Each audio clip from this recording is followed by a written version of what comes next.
നല്ല സൗഹൃദത്തിൽ മുന്നോട്ട് പോയിക്കൊണ്ടിരുന്ന ഇന്ത്യ-US ബന്ധം വളരെ പെട്ടെന്നാണ് തകിടം മറിഞ്ഞത്. ഇതിന്റെ പിന്നിലെ ശക്തമായ കാരണങ്ങൾ എന്തൊക്കെയാണ്? ഇത് തുടർന്നാൽ എന്തൊക്കെ സംഭവിക്കും എന്നതടക്കമുള്ള ചോദ്യങ്ങളാണ് ഇപ്പോൾ കൂടുതൽ ആശങ്കകൾ സൃഷ്ടിക്കുന്നത്. ഇന്ത്യ-US ബന്ധങ്ങൾക്ക് താഴെയുള്ള അടിത്തറ വളരെ വേഗത്തിൽ മാറിക്കൊണ്ടിരിക്കുകയാണ്. ട്രംപ് ഭരണകൂടം അടുത്തിടെ ഇന്ത്യയിൽ 25% തീരുവ ചുമത്തിയതിന്റെ വെളിച്ചത്തിൽ രണ്ട് വൈരുദ്ധ്യങ്ങൾ ഇപ്പോൾ ഇന്ത്യ-US ഉഭയകക്ഷി ബന്ധത്തെ നിർവചിക്കുന്നുമുണ്ട്. ഇതുവരെ തകർന്നിട്ടില്ലാത്ത ചർച്ചകൾ നടന്നിട്ടും താരിഫുകൾ അപ്രതീക്ഷിതമായി അവതരിപ്പിച്ചു. ഇത് നയതന്ത്ര ആക്കം, നയപരമായ നടപടികൾ എന്നിവ തമ്മിലുള്ള പൊരുത്തക്കേടിന്റെ സൂചനയാണ്.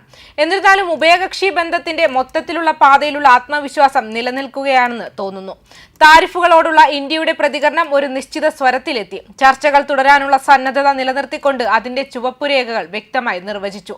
ഇന്തോനേഷ്യ, ഫിലിപ്പീൻസ്, വിയറ്റ്നാം, ജപ്പാൻ തുടങ്ങിയ മറ്റ് ഏഷ്യൻ സമ്പദ് വ്യവസ്ഥകളിൽ ഏർപ്പെട്ടതിനേക്കാൾ കുത്തനെയുള്ളതാണ് ഇന്ത്യയുടെ മേൽ ചുമത്തുന്ന താരിഫുകൾ എന്നത് ശ്രദ്ധേയമാണ്. താരിഫുകളെക്കാൾ കൂടുതൽ അസ്വസ്ഥതയുണ്ടാക്കുന്നത് പ്രസിഡന്റ് ട്രംപ് റഷ്യയുമായുള്ള ഇന്ത്യയുടെ ഊർജ്ജ ബന്ധത്തെ പരാമർശിക്കുന്നതാണ്. വ്യാപാരത്തിനപ്പുറം വിശാലമായ ഒരു തന്ത്രപരമായ അസ്വസ്ഥതയാണ് ഇത് സൂചിപ്പിക്കുന്നത്. താരിഫ് ചർച്ചകൾ വികസിപ്പിക്കുമ്പോൾ ഇന്ത്യ ഇപ്പോൾ അമേരിക്കയുമായുള്ള ബന്ധത്തിൽ ഇരട്ട വെല്ലുവിളി നേരിടുന്നു. ഒന്നാമതായി, ഉയർന്ന US താരിഫുകളുടെ ആഭ്യന്തര സാമ്പത്തിക ആഘാതം കൈകാര്യം ചെയ്യുക. രണ്ടാമതായി, റഷ്യയുമായുള്ള ബന്ധത്തിൽ നിന്ന് ഉടലെടുക്കുന്ന ദ്വിതീയ ഉപരോധങ്ങളുടെ അപകട സാധ്യത മറികടക്കുക. പ്രത്യേകിച്ച് റഷ്യ-ഉക്രൈൻ സംഘർഷം വികസിച്ചുകൊണ്ടിരിക്കുമ്പോൾ വ്യാപാര രംഗത്ത് ഒരു വ്യാപാര കരാറിനെ കുറിച്ചുള്ള അവസാന വാക്ക് ഇതുവരെ പറഞ്ഞിട്ടില്ല, അല്ലെങ്കിൽ എഴുതിയിട്ടില്ല. അതിനാൽ മെച്ചപ്പെട്ടുള്ള സ്ഥാനത്തെത്താൻ ഇന്ത്യയും US ചർച്ചകൾ തുടരാനുള്ള സാധ്യത കൂടുതലാണ്. അതേസമയം താരിഫുകൾ തുടർന്നേക്കാം. ആഭ്യന്തരമായും അന്തർദേശീയമായും നിരവധി നിരാശകളുടെ പശ്ചാത്തലത്തിലാണ് ട്രംപിന്റെ പ്രഖ്യാപനം. ജൂലൈ മുതൽ ഓഗസ്റ്റ് വരെ താരിഫുകൾക്കുള്ള പ്രാരംഭ സമയപരിധി ട്രംപ് ഇതിനകം നീട്ടിവെച്ചിരുന്നു. മറ്റൊരു നീട്ടൽ ടാക്കോ ട്രംപ് എപ്പോഴും കോഴികളെ പുറത്താക്കുന്നു സിദ്ധാന്തത്തിലുള്ള വിശ്വാസം കൂടുതൽ ഉറപ്പിക്കും. സാങ്കേതികമായി ഓഗസ്റ്റ് 1 ശേഷമുള്ള ഏത് നീട്ടലും വാഷിംഗ്ടണിന്റെ മറ്റ് ചർച്ചകളെ സങ്കീർണമാക്കുമായിരുന്നു. പ്രത്യേകിച്ച് ചൈനയുമായുള്ള ഇതുവരെ ഇരു കക്ഷികൾക്കും തൃപ്തികരമായി പുരോഗമിക്കുന്നതായി തോന്നി. ആഭ്യന്തരമായി വലിയ സമ്പദ് വ്യവസ്ഥകളുമായി താരതമ്യപ്പെടുത്തുമ്പോൾ ഒരു കഠിനമായ നിലപാട് നിലവിലുള്ള എപ്സ്റ്റൈൻ വിവാദം കാരണം ബെൽറ്റ് വേയിലെ രാഷ്ട്രീയ തീകെടുത്താൻ നന്നായി വിറ്റുപോകും. അന്താരാഷ്ട്ര തലത്തിൽ ട്രംപ് അടുത്ത ബന്ധം പുലർത്തുന്ന തന്ത്രപരമായ പങ്കാളിയായ ഇന്ത്യക്കെതിരെ നിലപാട് സ്വീകരിക്കുന്നത് ബീജിംഗിനെതിരെ വാഷിംഗ്ടണിന് അനുകൂലമായ സ്ഥാനങ്ങൾ സൃഷ്ടിക്കാൻ സാധ്യതയുണ്ട്. ഇത് കൂടുതൽ ലാഭകരമായ ഒരു ക്യാച്ചാണ്. ട്രംപിന് നിയന്ത്രണമില്ലാത്ത മറ്റൊരു അന്താരാഷ്ട്ര ആശങ്ക നടന്നുകൊണ്ടിരിക്കുന്ന റഷ്യ-ഉക്രൈൻ യുദ്ധമാണ്. ഉക്രൈനെ ഒറ്റപ്പെടുത്തുന്നത് മുതൽ റഷ്യയെ ശാസിക്കുന്നത് വരെയുള്ള എല്ലാ തന്ത്രങ്ങളും ട്രംപ് പരീക്ഷിച്ചു നോക്കിയിട്ടുണ്ട്. പക്ഷേ യുദ്ധം അവസാനിപ്പിക്കുക എന്നതിൽ കാര്യമില്ല. പുടിനെ ചർച്ചാ മേശയിലേക്ക് കൊണ്ടുവരുന്നതിൽ അദ്ദേഹം പരാജയപ്പെടുകയും ചെയ്തു. സാവധാനം എന്നാൽ സ്ഥിരമായി US കോൺഗ്രസിൽ അവതരിപ്പിച്ച 2025 സാങ്ഷനിങ് റഷ്യ ആക്ടിന്റെ രൂപത്തിൽ റഷ്യയെക്കുറിച്ചുള്ള ചോദ്യം ട്രംപിലേക്ക് കടന്നു വന്നിട്ടുണ്ട്. സംഘർഷം അവസാനിപ്പിക്കുന്നതിലെ ബുദ്ധിമുട്ട് ട്രംപ് മനസ്സിലാക്കുമ്പോൾ അദ്ദേഹത്തിന്റെ ചില നിരാശകൾ മറ്റ് പങ്കാളികളെ വളച്ചൊടിക്കാനുള്ള ലിവറുകളായി ഉപയോഗിക്കുന്ന സാമ്പത്തിക നടപടികളിലേക്ക് പെട്ടെന്ന് വ്യാപിച്ചേക്കാം.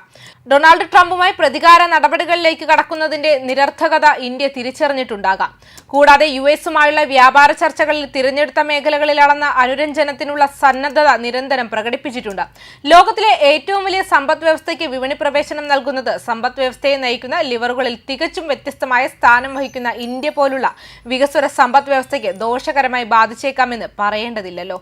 അവിടെ വരുമാന വിടവുകളും സമ്പദ് വിതരണവും കാര്യമായ വെല്ലുവിളികളായി തുടരുന്നു. ട്രംപിന്റെ താരിഫ് തന്ത്രങ്ങളുമായി പൊരുത്തപ്പെടുന്ന രാജ്യങ്ങളുടെ എണ്ണം വർദ്ധിച്ചു വരുന്നതിനനുസരിച്ച് ചില പ്രവണതകൾ ഉയർന്നു വരുന്നു.